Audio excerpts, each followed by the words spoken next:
ஓர் சிறிய கிராமத்தில் அருண் என்ற இளைஞன் இருந்தான். அவன் கனவு ஒரு பெரிய திரைப்பட இயக்குனராக வேண்டும். தினமும் அவன் கதைகள் எழுதுவான், காட்சிகளை கற்பனை செய்வான். ஆனால் அவன் மனதில் ஒரு சின்ன குரல் எப்பொழுதும் ஒலித்துக் கொண்டே இருந்தது. நீ இதை செய்ய முடியுமா? மற்றவர்கள் என்ன நினைப்பார்கள்? தோல்வியடைந்தால் என்ன ஆகும்? ஒரு நாள் அவன் எழுதிய கதையை ஒரு பெரிய தயாரிப்பாளரிடம் காட்ட வாய்ப்பு வந்தது. அது அவன் வாழ்க்கையை மாற்றக்கூடிய ஒரு சந்தர்ப்பம். ஆனால் அந்த சந்தேகம் மீண்டும் வந்தது. இது போதுமா? இன்னும் பெர்ஃபெக்ட் ஆகணுமா? இன்னும் கொஞ்சம் வெயிட் பண்ணலாமா? அவன் வந்த வாய்ப்பை விட்டுவிட்டான். காலம் கடந்து போனது. அவன் நண்பன் அதே மாதிரியே ஒரு கதையை எடுத்துக்கொண்டு முயற்சி செய்தான். தோல்வியடைந்தான்.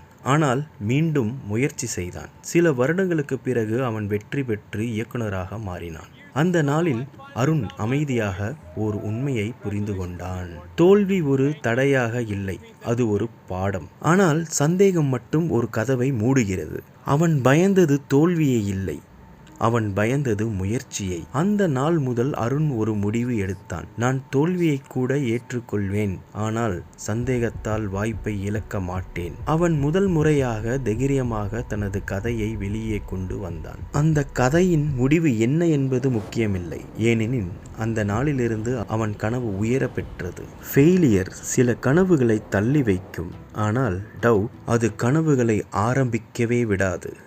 நன்றி.